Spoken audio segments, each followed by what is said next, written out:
Hi, this is Steve. I just wanted to make sure you knew that this episode of Shaken contains graphic references to the horrors of war and even a few mentions of satanic rituals. We included these details to show that God can rescue us even from the darkest darkness.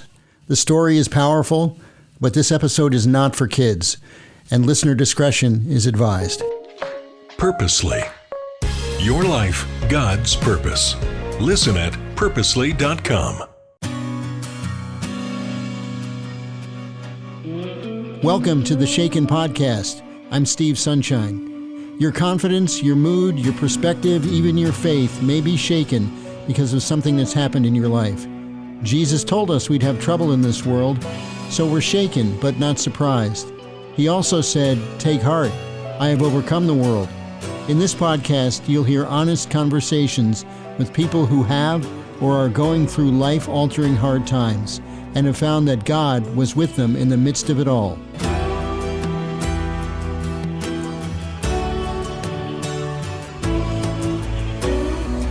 They took us out of the car and they put us in a like a holding area, like a holding jail cell area.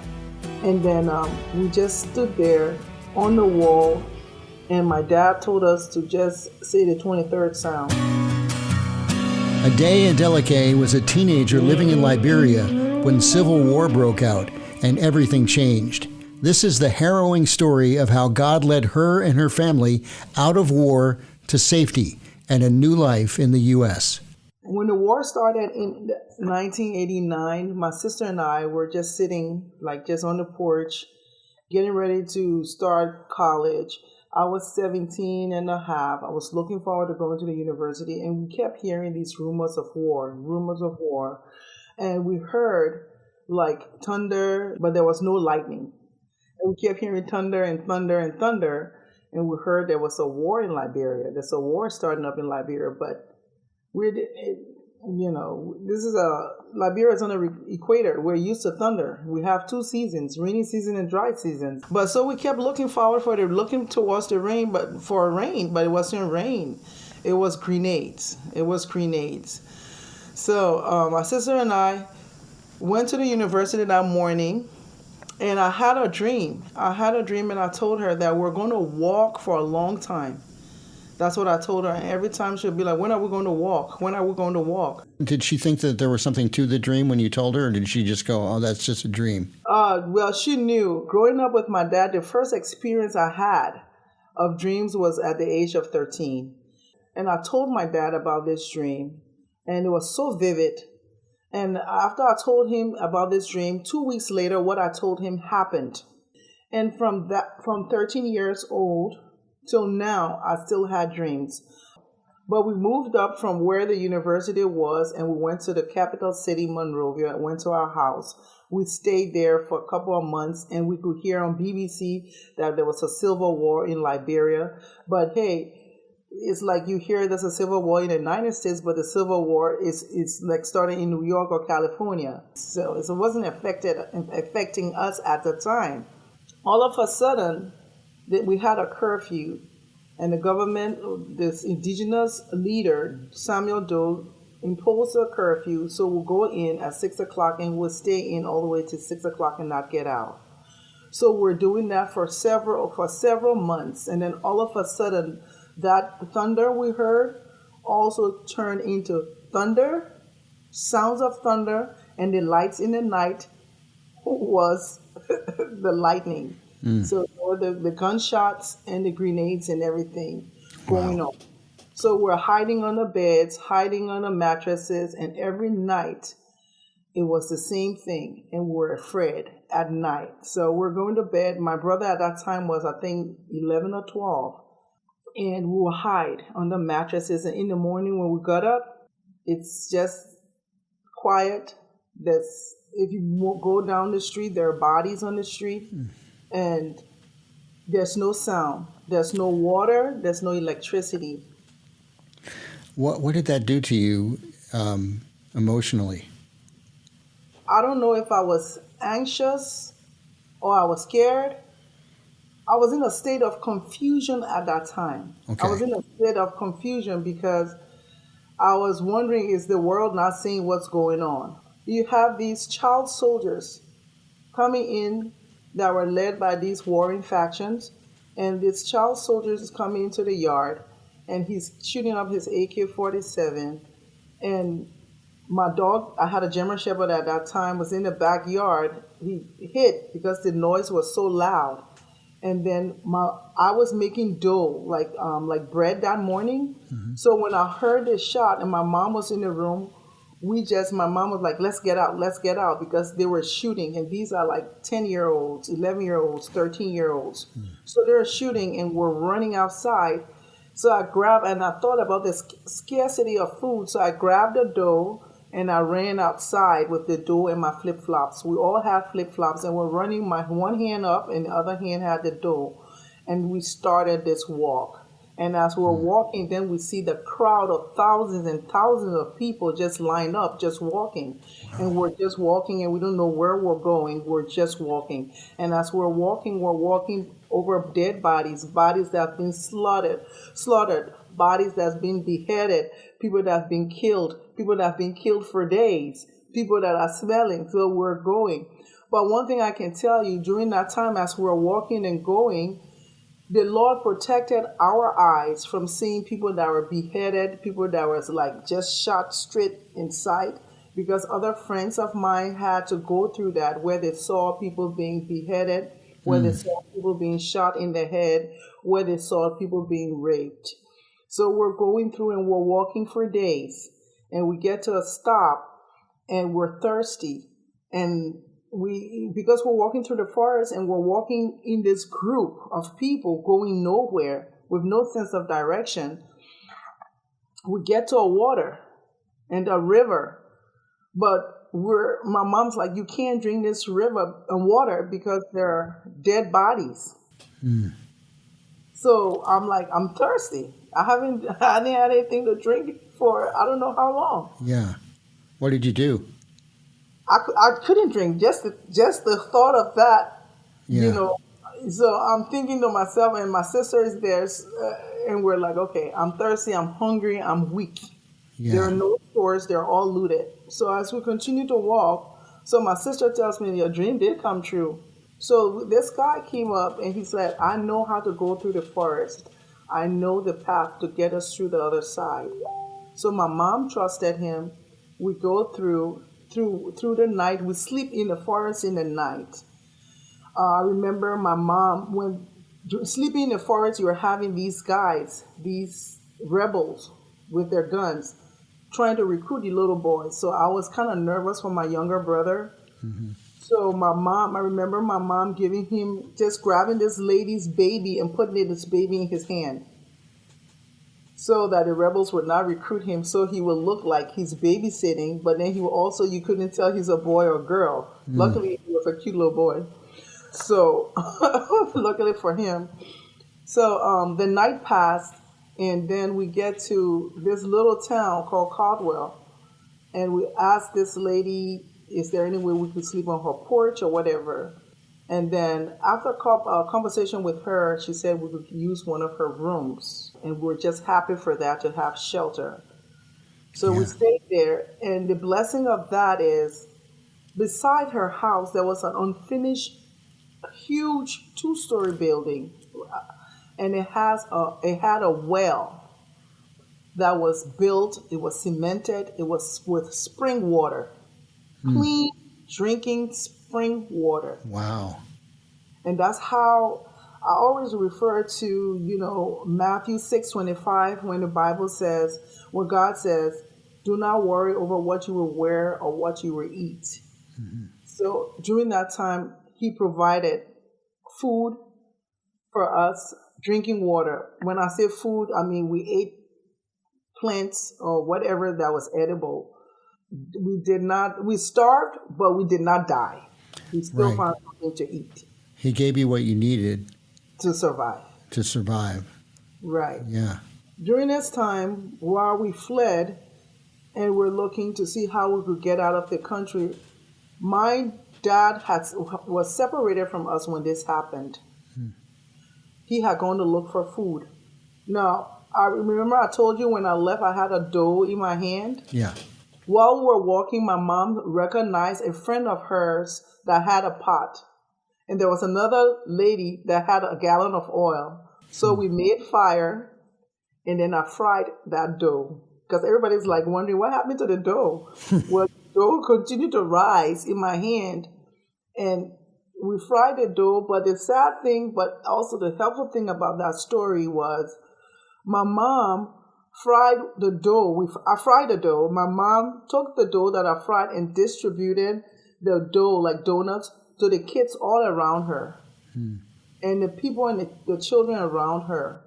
Later on during the war, when my dad was in Liberia and we were over here, someone had told them that they remember that his wife fed the children. And that story even saved his life. Because the war, So I'm just showing God directed us step by step and day by day through the war. And every night when I went to sleep, I would pray for God to kind of appear or show me in a dream the next step and the next move to make. And in the morning when I woke up, my first thing, my sister, it was like she would get up, what dream did you have? And it's not every night that I had a dream. I was like, geez. Did you, in any of that time, did you ever just have a regular dream? During that time, I wouldn't, if I didn't have a regular dream. I didn't dream at all Unless it was something. Unless it was a message. Yeah. So because every night was killing. Every night was bloodshed. Every night people were running for their lives. So every night was not a normal night. You must have been afraid. I was afraid. I think I was so afraid. We're so afraid. I think I was terrified until I was numb. Yeah. So I was afraid, but I think I still was in shock. I can't explain it until we actually got out of the scenario of losing your life.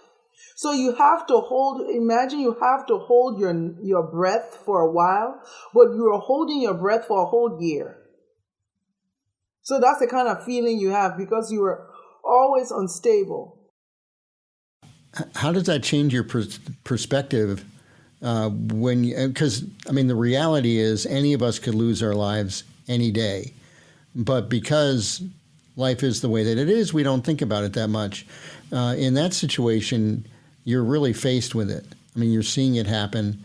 How did that change your perspective on life or your thinking about that? You plan for the future. You plan your life. You use your mind or you bear in mind knowing that this may not happen. So it changed my mind, my perspective of planning and just expecting what I planned to manifest to happen as I planned. Right. So if some disappointment happens in my life, this has prepared me to be able to withstand it. Yeah, I can imagine it would. I'm just thinking about how most of us in this day and age, particularly in a Western country, in the 21st century, up to this point, haven't had to deal with anything like this. They make movies about stuff like this, but we don't know what that's like. So that's why I think your experience is so important for people to hear, because we can't get it unless we've experienced it. Like you said, yeah, they make movies. Like the movie that came up about, it's called Blood Diamond. Okay. That movie, it was in the theaters years ago. That movie pretty much talks about the war in Liberia and Sierra Leone. And in people watching in the United States, for them it's a movie. But when I watched the movie, I was like, that was me. That was me running away from these soldiers. That was me. So, like during the war and going through there were various checkpoints. And these checkpoints had soldiers because they were checking civilians. and checking to see who was on the other warring factions, different warring sides. And at those checkpoints, they had bodies, skulls, human remains, bones. So if you want to imagine a typical house or home in the United States for Halloween, that's what the war looked like. That's what going through daily living looked like. And those that look like the decorations that are here with the zombies and all of that, that's real life. For me, that's real life. Yeah. Because I live it. So, the Bible talks in Ephesians 6, I think verse 12, for we wrestle not against flesh and blood, but against rulers and powers and principalities. Mm-hmm. In the United States, this is a scary movie for them. Mm-hmm. This is just like, okay, it's Halloween. But there are forces, there are powers, there are rulers behind this. There are people. This guy that we ran from during the war, one of the leaders, he was called General Butt Naked, and it may be funny because he did go around butt naked killing people. This was part of his ritualistic killing, where he had to kill humans butt naked, and to show that when you shot him or you stabbed him, he did not die. And this is true. This is a true story. His testimony is on YouTube. You can look him up. But this is the guy we were running away from, and the soldiers that supported him. They had made blood sacrifices. They worship. They had African tribal religion, and that is practiced now here today, also by Americans, but it's just under a different name. It's just when you see the movie of like vampires, people drinking blood, all of that. It comes like stories, but it's not just stories. Yeah, people don't know what they're messing with. They don't. So we go over, and then we go through these rebel lines. And these rebel lines, we go through the ambush. And we're in the ambush, and they're like, hey, where you guys going? And we just use psychology. Hey, we're going over there. Where are you coming from? We're coming from back there. And not saying specifically where we're going and where we're coming from, because we're crossing rebel lines. And there's one thing I can tell you, as we're going through the forest and going through the towns, there's this eerie feeling. And you know how you watch the movie and it's cold? This is Liberia. This is a tropical country. This is on the equator. But it feels like winter. Wow. But we did not realize this until we were able to reflect years later as we're going through talking about our experiences to each other. And then she reminded me, she said, remember when we were walking, it was always gloomy and it was always freezing cold. Like when we go through certain areas, like winter. And then it occurred to us, she said, you remember it's like this scary movie. So that just explains all these spiritual, satanic movies when the air gets cold and the temperature drops. We encountered and went through all of the feelings, but we were not aware this is what was going on. We're not aware that we knew there was a war, but we didn't know the spiritual aspect of it until we actually came out of it and was able to see and hear and why people were doing these blood sacrifices, why they were eating humans, and why they were getting shot and not dying.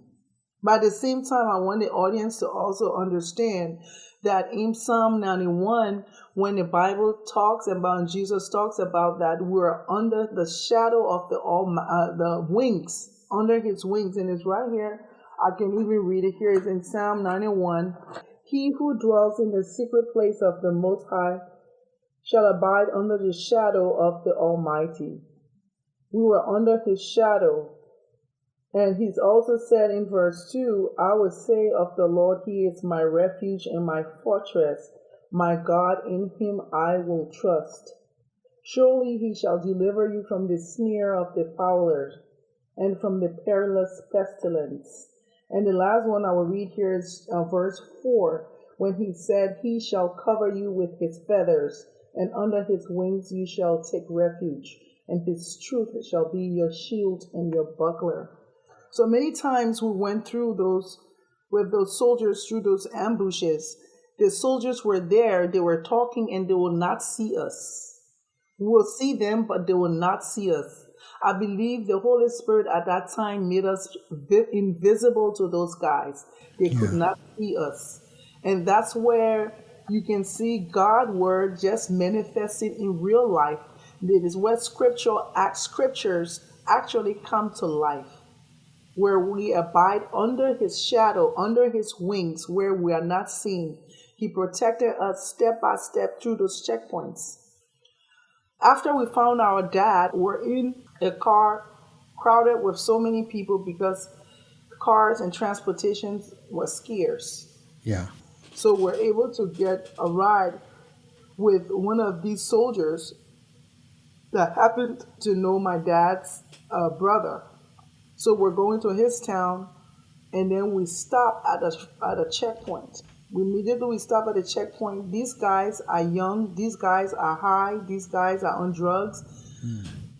These guys are not in their right mind. They took us out of the car and they put us in a holding area, like a holding jail cell area. And then we just stood there on the wall, and my dad told us to just say the 23rd Psalm.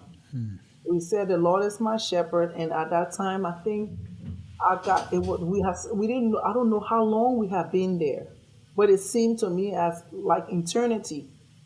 So in my mind, I said, this is the end. I was willing I had detached my body from my soul, and I knew that I was going to be executed.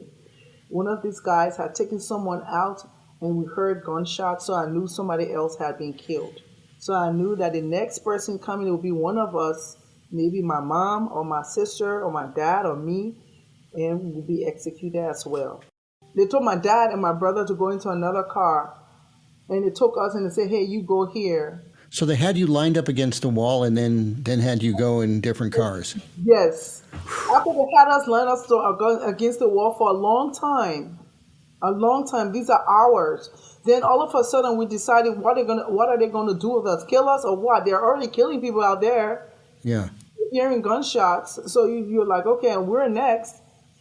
So they separate us, and then as I'm going to the car, I'm like, okay, are they going to drive us and go and kill us somewhere? And then we keep going. I didn't know if my dad and brother was coming. But we end up going, and as we're driving, it's dark. The road is a dirt road. There's no electricity. Remember, everything is dark. Everywhere is dark. There's no light. Yeah. And then we finally get to a stop, and then this is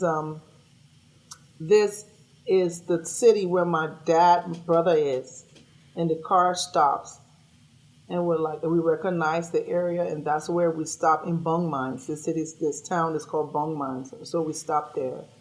So we're like, we didn't get killed. They didn't kill us. We're still alive.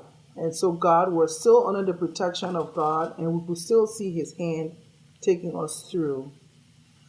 And at this time, we're still running away from this killer called General Butt Naked. Did you see your dad's brother there? Was he around? My dad's brother was around. He also had my other uncle also fled there, and there were some other refugees that was in his house as well.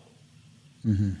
So we were there, and for about a month or so, and then we had to leave to go to another town.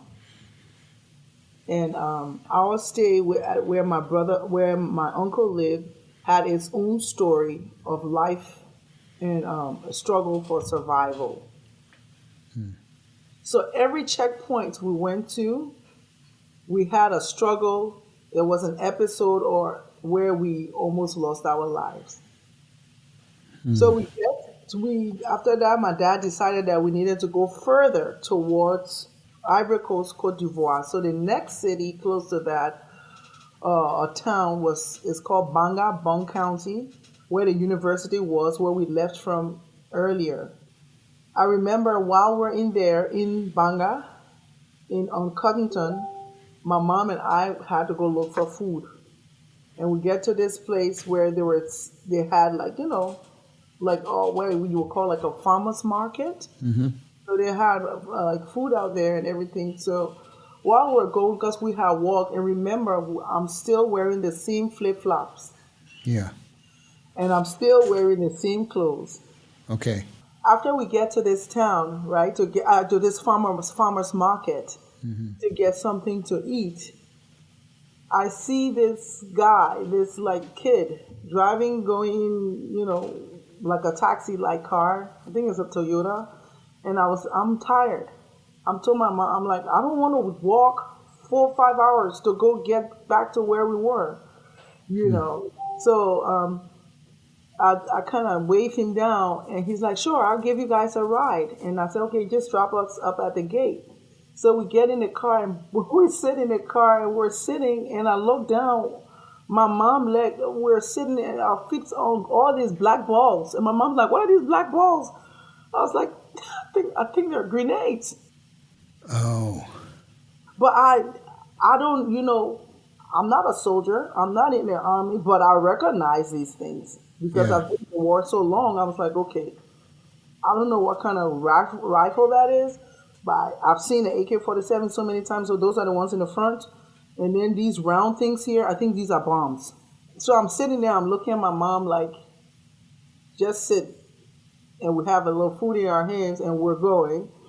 And my mom is talking with this boy, with this guy, and he tells her in, our colloquial English, like kind of like pidgin English that we speak, and he's asking my mom for me, like my hand in marriage. Okay. So then I'm stuck, and I'm looking at her, and then I'm looking at my mom, and guess what she says? Sure, you can have her. What? So that's my reaction. My mom says, sure, she can have her. And I'm looking like, is my mom giving me away to this killer? Is my mom giving me away to this man? Yes, she was.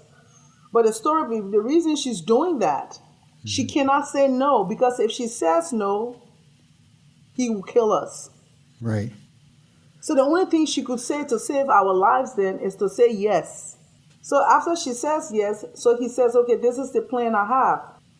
You have all these groceries. When we get to wherever you guys are going, I'll stop you right here at the gate. You will drop off, and then I'll take her and we'll go. And my mom said yes. And at this time, my brain is going like, how can I get out of this? First of all, I'm blaming myself for stopping this man. Second of all, I'm tired. And I was like, okay, how can we get out of this? So we get to the gate, and I'm about to get off. And I said, hey, can you just drive us up further to the house and stop us right here to this house? This is our house. And my mom, she's so old. She just has all these problems. It's just so much for her to take all these things in. So I'm just going to help her, and we're just going to put this out here. And this is the wrong house we'll stop at. He doesn't know this. And then I'll be right back. And he has a walkie-talkie because there were no cell phones at that time. They were using all these, the ones that soldiers use. I don't know, but they're like beeping him and calling him, and he's like answering them that he'll be right there. And I was like, okay, I'm just helping my mom. So I'm telling my mom, get off all this stuff. And I grabbed this stuff. I said, I run into, luckily this person's house was open. I run into the house with everything, throw it on the ground. Don't know where I'm going because I don't know this house. Find the back door, and I run out, and I head out, and I was gone. All I could hear on the walkie-talkie was this guy going crazy in the car, going crazy. And he was saying he had to go. They were calling him to go and fight. So, but I was gone. I left my mom. I was gone. I don't know where I was. I was just going. There I go running again. So I eventually get back with my mom when we get to our house and my mom gets there, and that's how I got out of that, because there were so many of my friends being raped and killed and all of that, and that's how I got out of that. So what did you say to your mom at that point? We didn't talk about it. By that time, did you understand what she was doing, or I mean? I didn't understand. Yeah. I didn't understand what my mom was doing. I just knew I had to get out of that. Yeah. It's later on in life, there's so many things that we didn't understand. So you went back to your house, and then you were reunited with your family there. Yeah, after my dad heard that story, what happened and how this guy almost took me and kidnapped me and took me away, he was like, he had to get me out of the country. Yeah. And had to get us girls out, because it was as bad for young girls and as bad for young boys, my brother as well. And in this time, as I'm going through this, the Lord is still revealing to me. He is still revealing to me through dreams and visions. I don't know, people will not understand here in the Western world. I mean, just since we're on that subject, why do you think that is? Why do you think that God uses those experiences so much more in places like Africa than, say, North America or Europe? Since I've had the advantage of living on both sides, so over here in the United States, the devil is not talked about, so he roams around freely here. He stands right in front of you here, and people will never acknowledge that it's him. Right. It's never his fault here. He's never talked about here. I won't say never. He's hardly ever talked about, or if he talks about it, it's almost they underestimate the power that he has. Right. And he roams freely into homes. He roams freely into social media.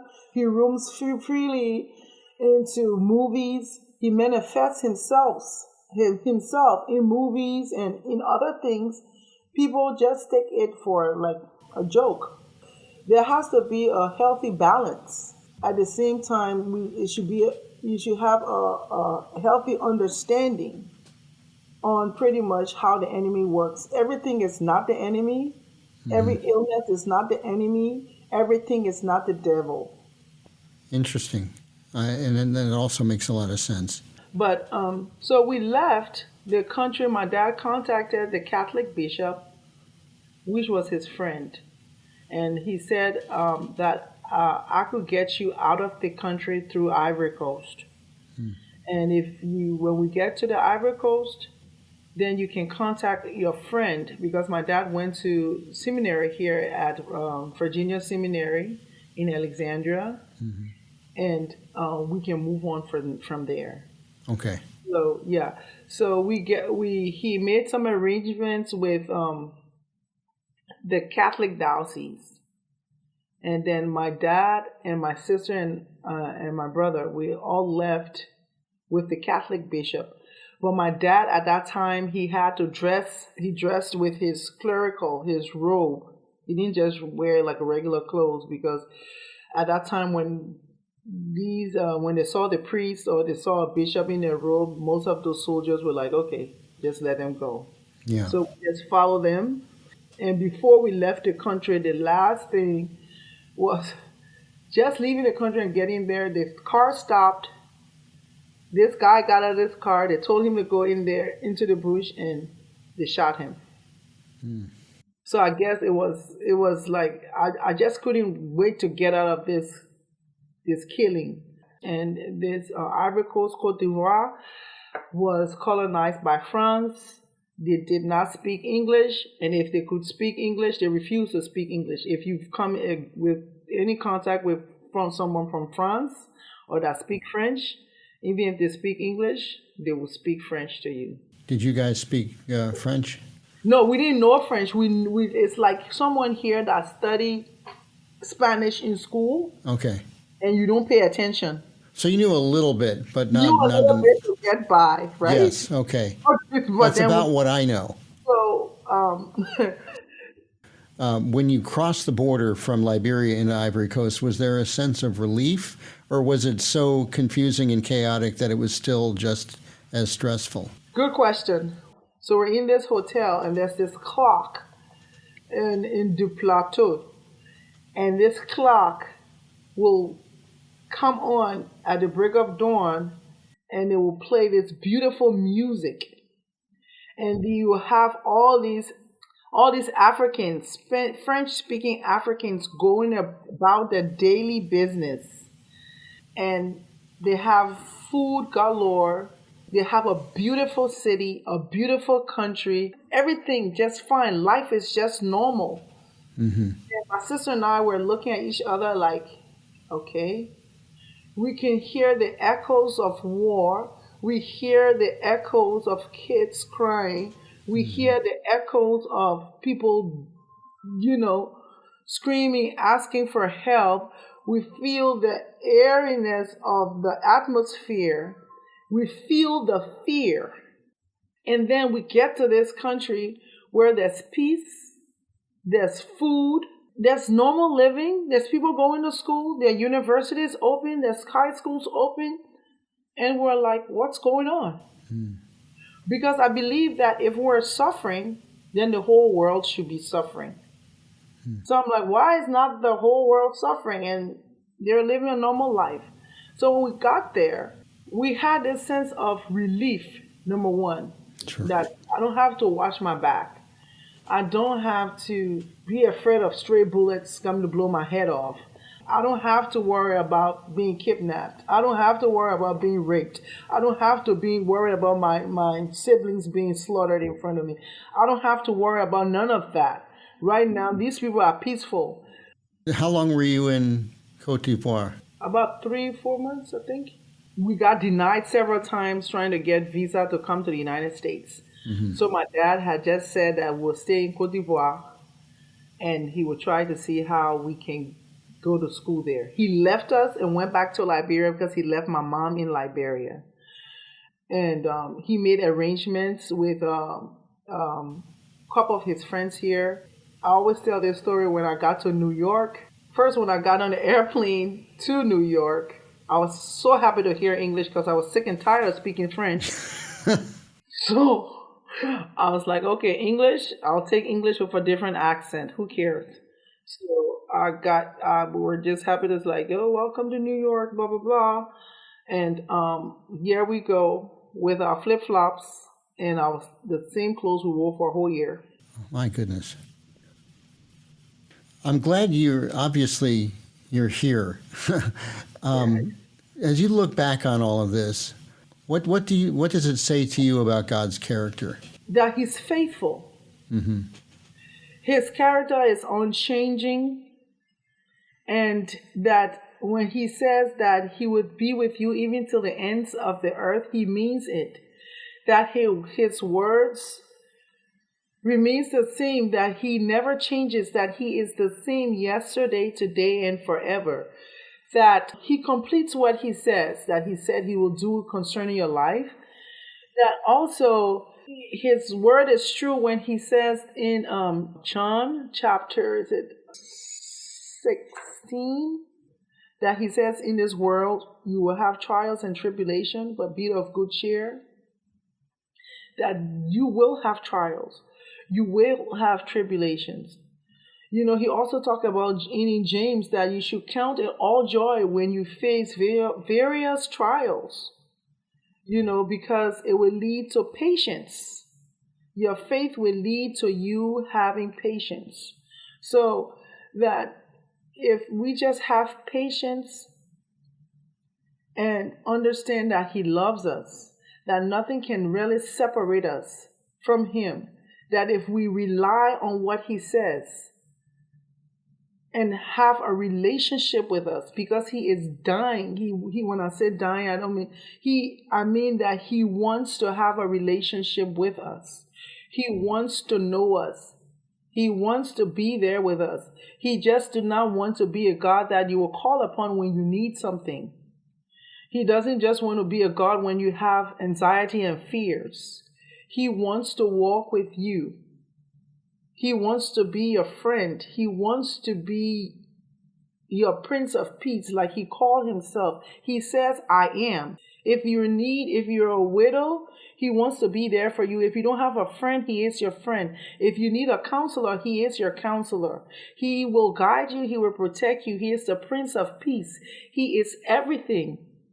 So whenever you feel discouraged or alone, or you become overwhelmed from the anxiety and fears of daily living, that's nothing compared to the love that God has for you. He says nothing can separate you from his love.